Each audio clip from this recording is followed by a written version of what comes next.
Ready? Good morning, everyone, and thank everybody for coming out this morning. We'll have a brief press conference about the incident that happened over at the middle school, and Chief McDavis can go over the timeline of the investigation and everything. This is a police matter. It's been a police matter from day one. I'd like to commend the chief and his department for the outstanding job that they did investigating this issue. And the city of Zachary stands behind the school system and Miss Debbie Brown 100%. Don't care what you've heard. We've always backed this school system, and we will continue to back this school system. Superintendent DeVilliers and I have an outstanding working relationship, always have and always will. Ms. Brown has been one of the employees of the school system forever. Again, and I've known Ms. Brown for 45, 50 years. Could not find a better person. So with that, I'll turn it over to Chief McDavid, and he will give you a timeline. Thank y'all. Good morning. Let me go over the timeline here of when this incident started. On January the 24th, while investigating another case at the Zachary High School, our detectives were there. They were notified by Principal Jordan, Dean of Students Chris Carrier, and a teacher of the victim in this case of the allegations.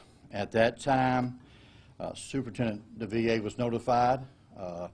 Superintendent DeVilliers immediately notified Debbie Bryan at the middle school. Bear this, that the students at the high school now. Ms. Bryan was notified, and the teacher was removed and brought to the school board office. I was also notified by about this incident. At that time, the officers began investigating the case. We set up a forensic interview with the Child Advocacy Center, which will be on January 27th, on that Monday. The interview was conducted. Our detectives were there while the interview was being conducted. The mother of the victim agreed to give her the phone up that the victim had. In that phone, we had 52,000 pictures, 2,500 videos, 900 chats, and 25,000 messages to go through during this investigation on the case. At that time, the officers began to corroborate the story of the victim. Let it be known that the mother knew 2 days before that it was we were notified, but she wanted to make sure that the victim's statements and everything were corroborated with evidence, that she didn't want to go out and accuse a professional teacher of any wrongdoing unless there was evidence there. As we began to work at the case and look at the phone, there was a lot of disturbing evidence on that phone. And we began looking at that evidence. We brought in East Baton Rouge Parish Sheriff's Office because some of the incidents happened outside of our jurisdiction. Now, let me make a note of it. From everything we saw, none of these incidents happened at the school. A lot of the incidents happened during the summertime, but we're not at the school. I don't go into the case further because, you know, we're not going to try this case in the media public. Our detectives began investigating, issuing subpoenas. The next following Tuesday, after we went through all these emails on February the 4th, we received more evidence from the parent of a letter that was written by the teacher to the victim. We issued more subpoenas and search warrants. We also issued a search warrant and a subpoena to superintendent to search the school. We searched the school when no students were there. Went into the teacher's room and retrieved a few more items of evidence we thought were beneficial for the case. With this information, and cooperating with the sheriff's office on these cases, and them working their incidents that happened down in Baton Rouge, we're able to form an arrest warrant with probable cause to arrest Miss Ella Silva, a teacher at the middle school. My men and women worked very hard on this case and assisted with the sheriff's office. Besides the other cases they worked, including one on an armed robbery that happened in Zachary on February 4th, where an individual was lured down here by 3 people and jumped on by 3 males. We had to work that case. So we had a lot of stuff going on. No excuses, but we were working the case. At no time did the victim's mother or father complain to us about anything that we were doing wrong. Now, he's here, Mr. Montgomery's here. At no time did Mr. Montgomery come to me and say, hey, Chief, what's going on with this case? Something ain't right. At no time. He knows who I am. We have an open relationship. We always talk to each other. He had that right to come see me. But no time did he come see me with that. We were made an arrest. At every time and every deal and any cane we need from the mother, she was called by Detective Isaiah George, standing back there, who worked the case along with Detective Sims and Sergeant Stevens, who all worked the case. The parents were notified every time we made the arrest or we made any evidence or looking for any other evidence that we needed to corroborate this story. At no time did we hide anything.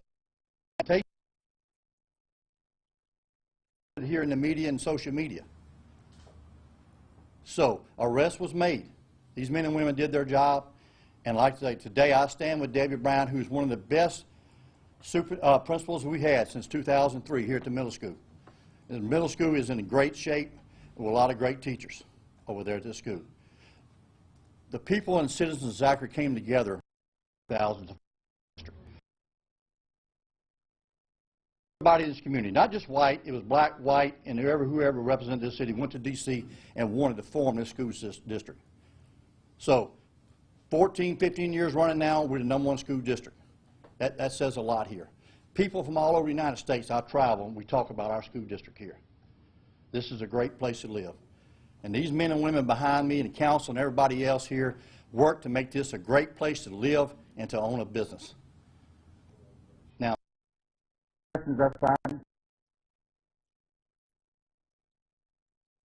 at the school.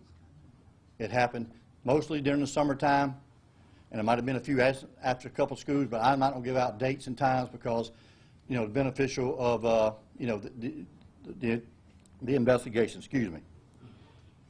Like I said, this is where I stand at right now. If you have any questions, feel free to ask. Chief, are there potentially any more victims? We have put out a notice to everybody on our Facebook page and to an investigation. If their child has any of these incidents involving this teacher, we ask them to call us, relay the information, and we'll start, you know, the investigation on that. Do you guys have any other reports of an alleged incident with this teacher? No, not at this time. But what we saw on these videos, pictures, chats, and messages was disturbing. Was disturbing to see this.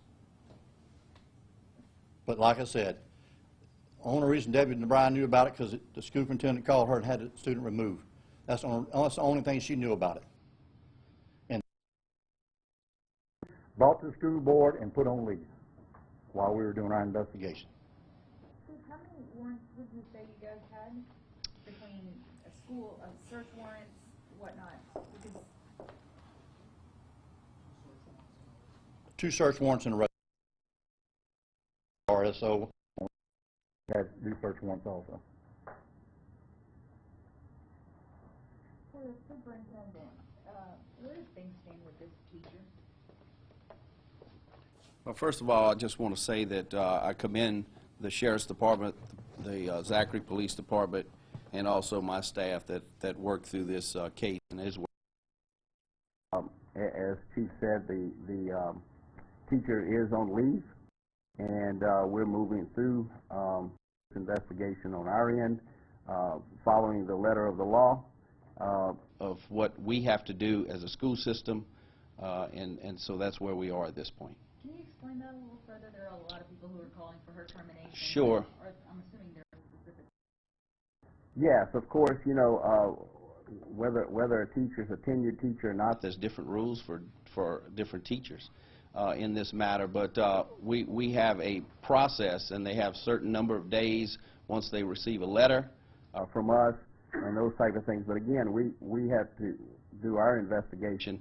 And what we did, we gave the police department and sheriff's department the professional courtesy To allow them to investigate first before we, because we didn't want to you know, mess up the investigation if we had any questions or whatever, you know, between the student and also the employee. So we let them have the case and in the investigation first. Your response to a teacher within your school district accused of this? Well, of course, you know, each and every day we work hard to educate the children. As we want to do the best we can to give them the opportunities to be successful in life. And it is definitely our goal to make sure that we do that. And when people make decisions that are not in accordance with our standards, then we're going to address them harshly. Anything you'd like to tell the parents out there? Well, parents, to the parents, I just want them to know that we again, like I said before, we work hard each and every day to educate their children, but most importantly, keep them safe. You know, as I tell my staff all the time, when our kids get on that bus or get dropped off, at the end of the day, we want to give them back to the parents the same way they can, and if they're a little bit smarter, that's good.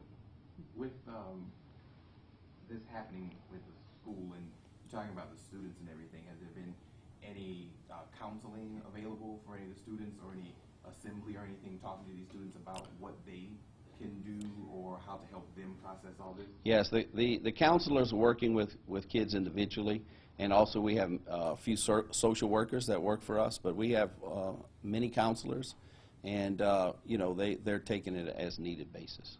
I know that the chief is saying that he is, sticking behind the principal of the middle school. Your thoughts on the unfortunate exchange through email with a council member? Sure. I can tell you that I've had a conversation with Ms. Bryan about that, but here's the thing. In talking to her and also talking to Councilman Montgomery, I think sometimes we as adults, we need to sit down and discuss those things. And on 2 different occasions, I attempted that, and but Councilman Montgomery, felt that at the time he didn't want to do that. So, what do you say in response to people calling for her resignation or calling for her to be removed from her position, and there being a rally in support of that?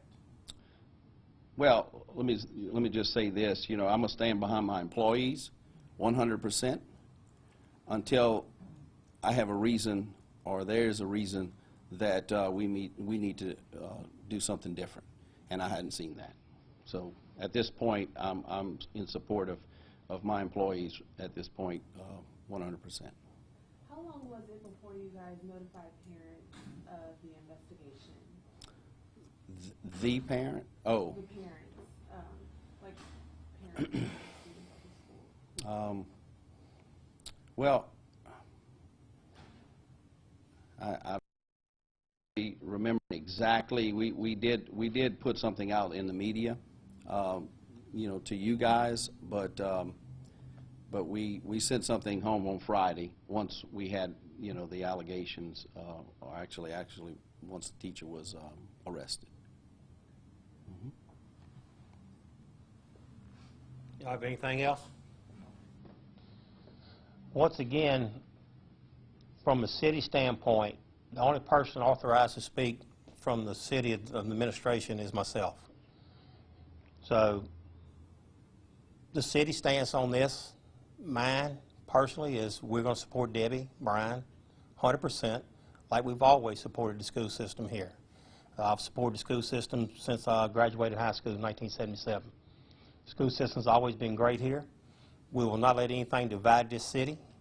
We're together, always been together, and we will get through this. There again, I want to commend Chief McDavid and his people, and also Superintendent DeVilliers for the way he handled this. It's an unfortunate incident. I think everybody knows that, but at the end of the day, this city will continue to move forward. This school system will continue to move forward, and we'll move forward as one people. That's the only way you can do that. So if you don't have any more questions, thank everybody for coming out. I have another question. What do you? And I know you're saying that the city will stay together and move forward through this unfortunate incident that someone is accused of doing. What do you say to those people that are saying that the city is not together, that the city is divided? I'd like to show proof of that. I can hear allegations all day long, but you ride around Zachary and you see support from everybody. I don't think anybody in this room will sit here and tell you that this city is divided. I guess there really has become an issue now that, hey, is the city divided? And some are pointing to and the NAACP is supposed to allegedly get involved tomorrow, that the hashtags are only for certain cases and not for other cases. I would like to see that proven. I mean, I can sit here and say anything, but my belief is that show me the facts where. And I'm pretty sure that Chief McDavid can answer that better than me, but I don't think it's all one-sided.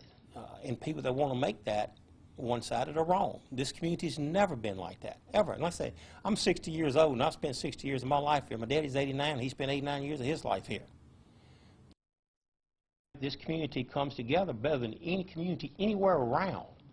And if you look at things that we do together, it's never one against the other, ever.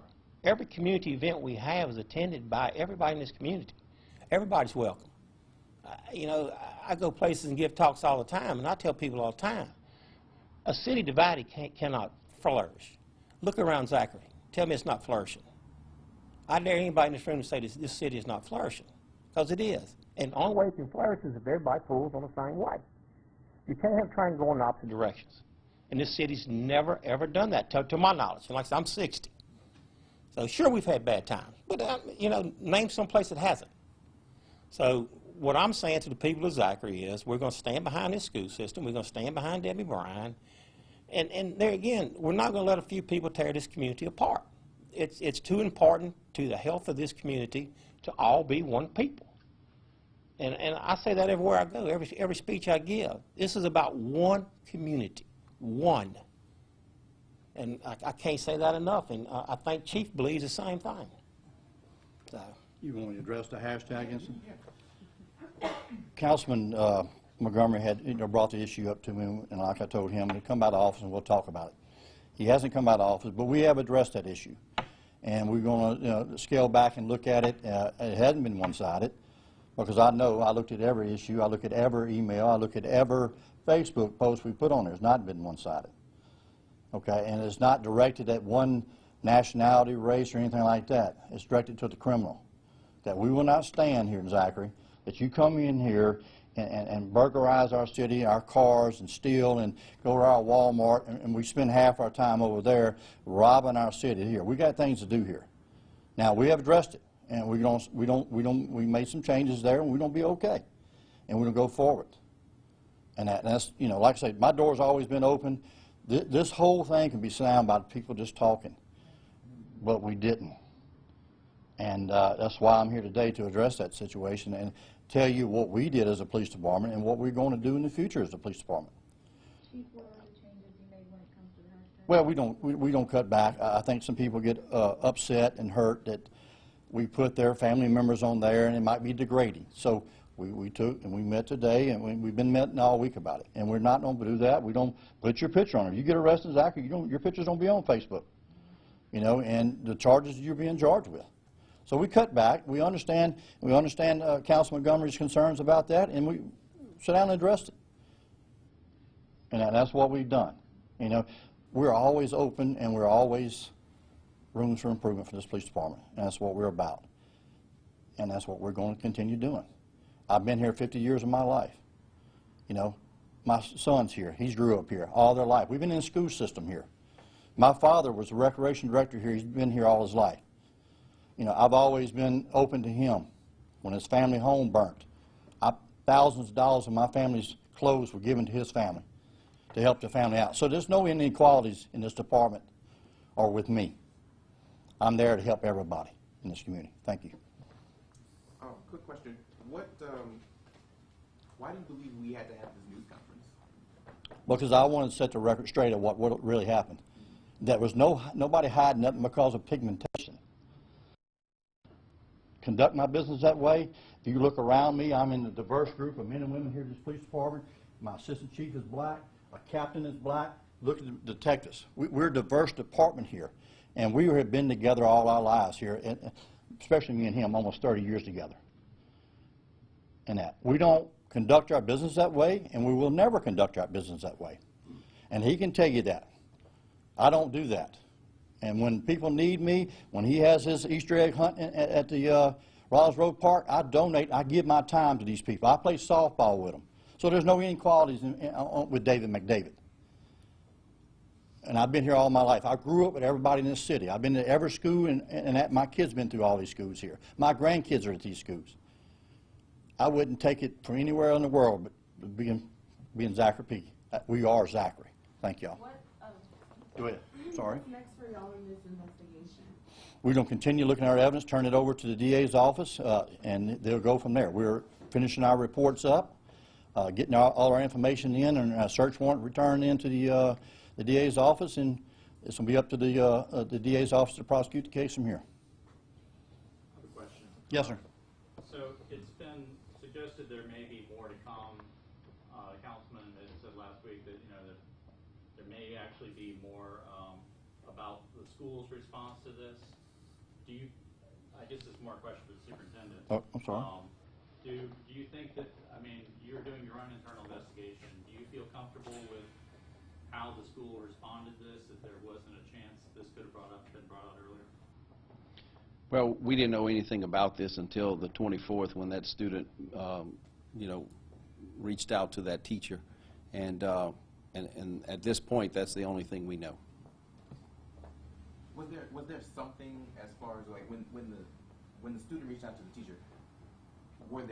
Did the teacher see signs of something? Do we know what prompted the student to reach out to the teacher? As Chief McDavid said earlier, I think the student reached out to his parents a couple days before, and I'm not real sure what prompted the student to come forward to the teacher, but that's what happened, and so that's why the teacher immediately brought to up front to report. When you guys caught wind of the allegations, the teacher was removed that day? Probably within 20 minutes of us finding out. And I guess I might be a little confused. Can you, one more time, so this teacher,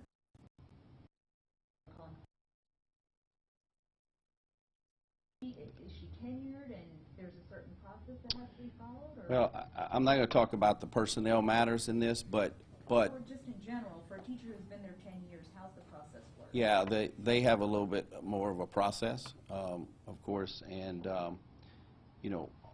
offhand, the length of the process is I don't know the exact time. My HR director is handling that, and but yes, a tenured teacher does have a more of due process. So she is tenured, do we know? I think she is. Hey, I'd like to answer your question again about why the press conference today. Chief McDavid and I have spoken about this. We don't want to have any information out in the public unless we're 100% sure of the facts. It took 2 weeks to have it. They arrested her Friday, or didn't they, Chief? Was it Friday? We don't work on Friday, or else we would have done this Friday. We wanted all the facts to get to the public in Zachary, the citizens of Zachary, to say, hey, this is what happened. Quit believing what you read on Facebook. I don't do Facebook for that very reason. It's easy to hide behind a keypad and say anything you want to about anybody. Man up and come see us. I have an open door policy just like Chief does. I'm probably the easiest person in Zachary to find. If I'm not in my office, my administrative assistant, Kathy Brumley, can find me within 5 minutes anywhere.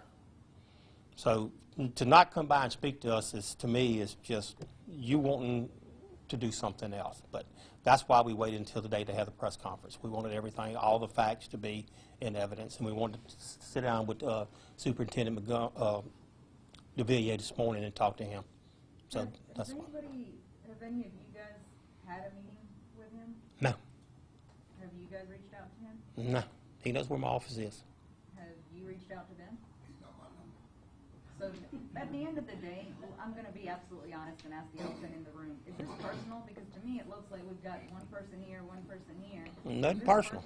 Nope. I don't do that. There again, Councilman Montgomery speaks on his own behalf, does not speak on the city. None of my council members speak on behalf of the city. They speak at their, it's their individual issue. Is this a conversation that probably should have happened behind closed doors? There again, I can't answer him. I don't do Facebook. So for me to find out about it, it was probably a couple of days before I found out about it. I just don't look at Facebook. I'm not a Facebook person. I'm old. I just don't believe in it. So what about having the conversation now? He knows where my office is. I'm the easiest person to find. Steps away from each other. Huh? Like, I'm not going to have a conversation about this in well, the you don't public. have to, but you're steps away from each other. Once we're done here, you could. Again, my office is right there.